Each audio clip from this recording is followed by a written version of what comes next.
Good morning students. Exam 30 के platform पे आप सभी व्यूअर्स का स्वागत है। आज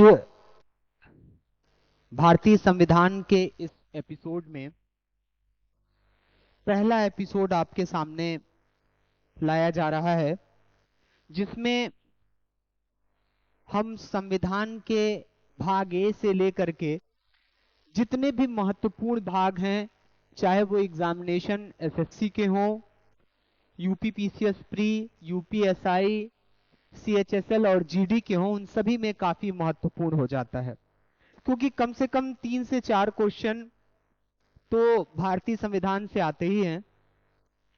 आज का जो टॉपिक है वो संविधान के इस लंबी सीरीज का पहला टॉपिक स्टार्ट किया जा रहा है, जिसमें सबसे इंपॉर्टेंट और महत्वपूर्ण बात यह है कि आखिर जिस संविधान को हम पढ़ने जा रहे हैं उसको ये भी तो जान लें और समझ लें कि आखिर संविधान होता क्या है, हमें संविधान की जरूरत क्यों है। तो इस सबसे महत्वपूर्ण प्रश्न को जाने बिना हम ये नहीं समझ सकते कि संविधान की हमारी जीवन शैली में क्या महत्वता रखती है और इसका हमारे आचरण में क्या सिग्निफिकेंस हो सकता है। तो आइए सबसे पहले हम जाने कि आखिर संविधान क्या होता है। तो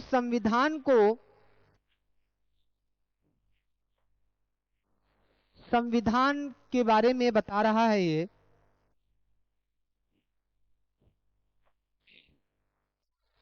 कि संविधान राज्य का ढांचा होता है जो इस बात की व्यवस्था करता है कि सरकार का स्वरूप कैसा होगा, उनकी शक्तियां, कार्य और अधिकार कैसे होंगे तथा शासन तंत्र की शक्तियां और अधिकार की सीमाएं क्या होंगी, साथ ही साथ नागरिकों के अधिकार कैसे होंगे इत्यादि। इस प्रकार से संविधान सरकार की शक्ति और सत्ता का स्रोत है। जिस प्रकार से शरीर का ढांचा अस्थियों और मांसपेशियों पर टिका होता है, उसी प्रकार राज्य का ढांचा संविधान पर आश्रित होता है। यह जरूरी नहीं है कि प्रत्येक स्वतंत्र देश में संविधान हो ही, लेकिन ये बिल्कुल आवश्यक है कि एक लोकतांत्रिक व्यवस्था चलाने के लिए संविधान की आवश्यकता अवश्य पड़ती है। तो इसमें एक बात कही गई है, शक्तियों को सीमित करने की बात, कार्यों को सीमित करने की बात, नागरिक अधिकारों की बात। इसकी जरूरत क्यों है? मैं कहता हूं कि आखिर एक ऐसे संविधान की आवश्यकता क्या है जो डिफाइन करे कि सरकार क्या करेगी और नागरिक को क्या अधिकार होगा, कौन चुनेगा, और कैसे चुना जाएगा। सपोज करिए कि ये अलग अलग लाइंस हैं, ये जाति की लाइन है,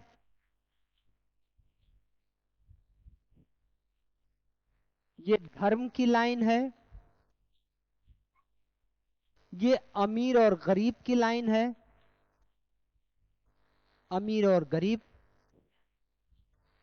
इसमें अमीर वर्ग चाहे किसी एक देश में कि इसमें अमीर और गरीब वर्ग का जो खाका आप देख रहे हैं, इसमें अमीर वर्ग चाहे कि देश में सिर्फ संसाधनों पर उसी का अधिकार हो और उसकी ही बात सुनी जाए। हिंदू धर्म वाले हो या मुस्लिम धर्म वाले या सिख या ईसाई, इसमें जिनकी जनसंख्या ज्यादा हो उस देश में, वो कहें कि हमारी सभ्यता संस्कृति को ज्यादा प्रीफर किया जाएगा, दूसरे को नहीं किया जाएगा, हमें ज्यादा एडवांटेज मिलना चाहिए क्योंकि जनसंख्या में हम ज्यादा हैं। और जातिगत भेदभाव की अगर बात करें तो निम्न कुल उच्च कुल की ओर देखें तो पता चले कि उच्च कुल वाले कहें कि सभी विभागों में उच्च कुल के लोग जाएंगे, जितने भी एग्जामिनेशंस होंगे यूपीपीसीएस, यूपीएससी, यूपीएसआई, उसमें जातियों को जो सर्वश्रेष्ठ जाति होगी, ऊंची जाति होगी तथाकथित, उनको उच्च पद दिया जाएगा और जो निम्न जाति के होंगे उनको प्रमोशन को रोका जाएगा। एक लोकतांत्रिक व्यवस्था में कभी जात, धर्म और अमीर और गरीब देख करके फैसले नहीं किए जाने चाहिए, क्योंकि लोकतंत्र की बुनियादी है सामाजिक एकता, आर्थिक एकता और राजनीतिक एकता। और ये तभी लाई जा सकती है जब एक ऐसी लकीर खींच दी जाए जिसके नीचे ये जाति, ये धर्म और अमीर और गरीब सभी को समान अधिकार प्राप्त हो और देश के संसाधनों पर, उसकी अर्थव्यवस्था पर, उसके इंफ्रास्ट्रक्चर पे सभी लोगों का अधिकार हो। सोचिए जरा, एक पार्क का निर्माण करे सरकार लाखों करोड़ों रुपए लगा करके, और उसमें कुछ जाति वर्ग के लोग, कुछ सोसाइटी के लोग आकर के कहें कि इसमें इन लोगों का प्रवेश वर्जित है और इन लोगों का प्रवेश अनुमति के लायक है, तो फिर क्या कंडीशन होगी? यानी एक लोकतांत्रिक देश में जहां जातिगत भेदभाव ज्यादा है, जहां एथनिसिटी ज्यादा है, जहां डाइवर्सिटी ज्यादा है, कदम कदम पे भाषाएं बदल जाती हैं, वहां तो संविधान की महत्वता और भी बढ़ जाती है। तो अब आप समझ लिए कि भारत में या किसी भी लोकतांत्रिक देश में संविधान की आवश्यकता क्यों है। आइए दूसरे पार्ट पे चलते हैं। आखिर संविधान का महत्व क्यों होता है? क्या है महत्व संविधान का? आप यहां देख रहे हैं तस्वीर में BR अंबेडकर साहब को। प्रारूप समिति के आप अध्यक्ष थे और आपकी इतनी बड़ी शक्ति थी, वो शक्ति थी बर्दाश्त करने की। इंसान कभी शिक्षाओं से बड़ा नहीं बन सकता जब तक उसके अंदर मोरालिटी उत्पन्न ना हो। कभी आप सिर्फ शिक्षा ग्रहण करके बड़े नहीं बन सकते। इस व्यक्ति को शिक्षा ग्रहण करने के लिए बड़े पापड़ बेलने पड़े। समाज ने, इसकी अर्थव्यवस्था ने, इसकी सामाजिक स्थिति ने इसे पढ़ने से रोका, लेकिन इनकी मनोदशा जो तय थी कि मुझे अपने लक्ष्य को प्राप्त करना है, उसके लिए मुझे कोई साधन रोक नहीं सकता, क्योंकि मुझे अपने साध्य तक पहुंचना है। सबसे अधिक डिग्रियां प्राप्त की भारत में इन्होंने उस वक्त में। लेकिन सोचिए, जिस समाज ने सताया, परेशान किया, पढ़ने नहीं दिया, बड़े होकर के इस देश के पहले कानून मंत्री बने आजादी के बाद। चाहते तो सबसे बदला ले सकते थे, लेकिन बदला नहीं लिया। सबको समानता, बंधुत्व और भाईचारे के लायक संविधान दिया। आर्टिकल 14 से लेके 18 तक समानता की बात की। BR अंबेडकर होना इतना आसान नहीं है। मुश्किलों पे चलकर और मुश्किल देने वालों के साथ प्रेम भाव रखने वाला ही अंबेडकर हो सकता है। तो संविधान का महत्व क्या है? शासन तंत्र को संचालित करने में संविधान का बहुत महत्वपूर्ण भूमिका होता है। लोकतांत्रिक शासन व्यवस्था में संविधान का महत्व और भी अधिक बढ़ जाता है। संविधान सरकार की शक्तियों और अधिकारों को सीमित और नियंत्रित करता है। इस पॉइंट को देखिएगा कि संविधान क्या करता है? सरकार की शक्तियों और अधिकारों को सीमित और नियंत्रित करता है।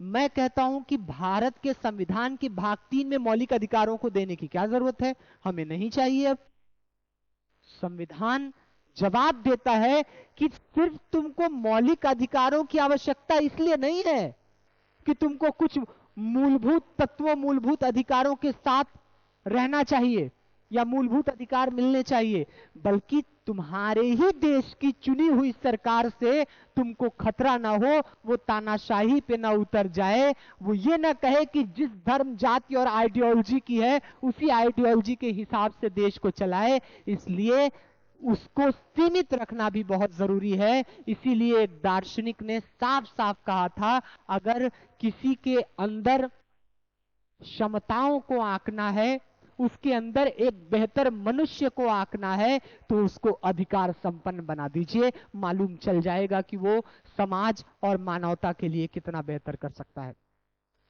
इसलिए संविधान ने स्पष्ट रूप से प्रत्येक प्रावधान को सम्मिलित किया, चाहे वो मौलिक अधिकार हुआ या केंद्र राज्य संबंध हुआ, कौन चुनेगा, कैसे चुनेगा, कितने समय के लिए चुनेगा, ये सभी चीजें क्या हैं, हमारे भारत के संविधान में मेंशन है, ताकि हमें अपनी ही चुनी हुई सरकार से प्रोटेक्शन मिल सके, वो हमारे साथ खिलवाड़ ना करे। पता चला किसी पार्टी का विरोध किया, आज विरोध किया, कल फांसी, ऐसा नहीं हो सकता।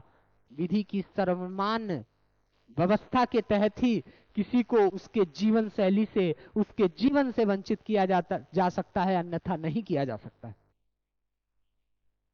अगला पॉइंट है, जिससे वह निरंकुश और स्वेच्छाचारी शक्तियों का प्रयोग ना कर सके। अन्य महत्व क्या है भारत के संविधान का? भारत के संविधान का अन्य महत्व है कि संविधान द्वारा नागरिकों के अधिकारों की सुरक्षा होती है, सुरक्षा होती है। संविधान शासन व्यवस्था में गतिशीलता बनाए रखता है और सरकार के विभिन्न अंगों में समन्वय, सहयोग और सामंजस्य की व्यवस्था करता है, जिससे सरकार लोक कल्याणकारी कार्यों का संपादन आसानी से कर सकती है। साथ ही साथ संविधान शासन व्यवस्था के सम्मुख अनेक प्रकार के दायित्वों, लक्ष्य, उद्देश्य और आदर्शों की व्यवस्था करता है, जिनको प्राप्त करना सरकार का पुनीत दायित्व हो जाता है। अब इस दायित्व को देखिएगा, भारत के संविधान ने भाग 3 में मौलिक अधिकार रखे, फंडामेंटल राइट, और उसको जस्टिबल इन नेचर किया, लेकिन पार्ट 4 में जो directive principle of state policy रखी है, वो क्या है, वो नॉन जस्टिबल इन नेचर है। उसको सरकारों के भविष्य में धन की उपलब्धता और वैचारिक दृष्टि पर छोड़ा गया है। वो इसलिए छोड़ा गया है ताकि संविधान कुछ अधिकारों की तो गारंटी दे, लेकिन सरकार चुन करके जब आए तो वो भी नागरिकों के लिए अलग से व्यवस्था करके क्या करे, अलग अलग प्रोविजन और कानून बना करके नागरिकों को अलग अधिकार देने का प्रयास करे। शिक्षा का अधिकार 86 कॉन्स्टिट्यूशनल अमेंडमेंट में आप देख सकते हैं। फिर 42वें संविधान संशोधन के तहत बहुत से सुधार हुए डीपीएससी में, वो भी आप देख सकते हैं। तो इस प्रकार डीपीएसपी को भी कानून बना करके लागू किया गया। वही क्या है, सरकार का दायित्व, लक्ष्य और उद्देश्य है जो उसको संविधान सिखाता है।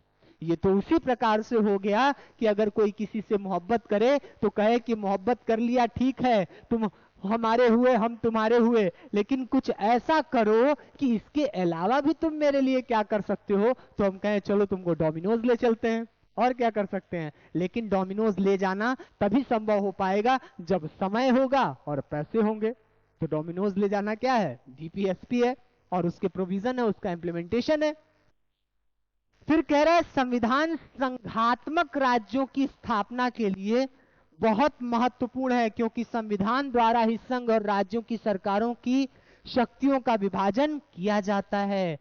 संघात्मक व्यवस्था भी एक लोकतंत्र के लिए बहुत महत्वपूर्ण है। अगर सिर्फ एकल सरकार हुई तो पूरे देश में सिर्फ एक तरह की वैचारिक दृष्टि थोपी जाएगी और फिर जनता 5 साल तक परेशान रहेगी। इसलिए अगर केंद्र और राज्य में अलग अलग नीतियों का पालन होता है और एक राष्ट्रीय लेवल पे केंद्र की पूरे देश में नीति बना करके पालन किया जाता है तो एक संतुलन बना रहता है। इसलिए शक्तियों का विभाजन भी बहुत आवश्यक है। आप अपने परिवार में देखें, क्या सभी शक्तियां आपके पापा के पास हैं, सभी फैसले सिर्फ आपके पापा करते हैं, या मम्मी का भी सहयोग होता है? यदि मम्मी को बहुत ज्यादा भी हस्तक्षेप करने का अधिकार नहीं होगा तब भी उनसे सवाल तो किए जाते होंगे, उनसे जवाब तो मांगे जाते होंगे। परिवार अगर एक बेहतर परिवार है तो वो परिवार में सभी सदस्यों के साथ मिलकर के निर्णय लेने वाला परिवार होगा और वही लोकतांत्रिक परिवार कहलाएगा।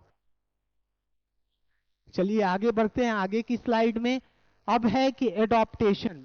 26 नवंबर को भारत का संविधान तैयार हो गया और उसे अधिनियमित और आत्मार्पित कर लिया गया।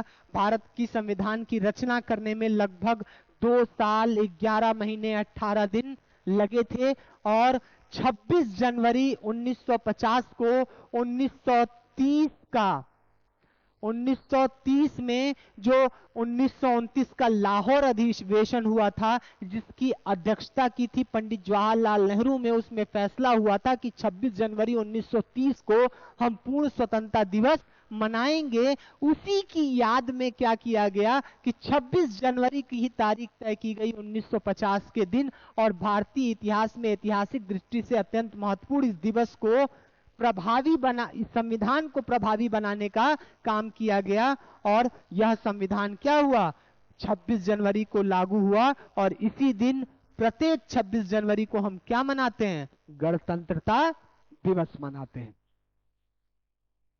तो आज की इस क्लास में इतना ही। अगर ये क्लास आपको पसंद आई होगी तो आपके लाइक कमेंट्स आने चाहिए। मुझे उम्मीद है कि आप सब तक एक बेहतर प्रयास पहुंच रहा है, और इस बेहतर प्रयास का जरूर आप समर्थन भी करेंगे और इसे शेयर भी करेंगे। और अब तक हमारे चैनल को अगर आपने सब्सक्राइब नहीं किया है, इतनी महत्वपूर्ण क्लास है, सब्सक्राइब कर लो यार। जिंदगी में सफलता की प्राप्ति करनी है तो पढ़ने से ज्यादा समझदारी उत्पन्न करने पे फोकस करिए, और जो समझदारी को डेवलप कर रहा है उस चैनल को फॉलो कर लीजिए। जय हिंद। एग्जाम 30 की ओर से सफल रहिए, कामयाब रहिए, और निरंतर प्रयास करते रहिए जब तक सफलता आपके हाथ नहीं लग जाती। नमस्कार।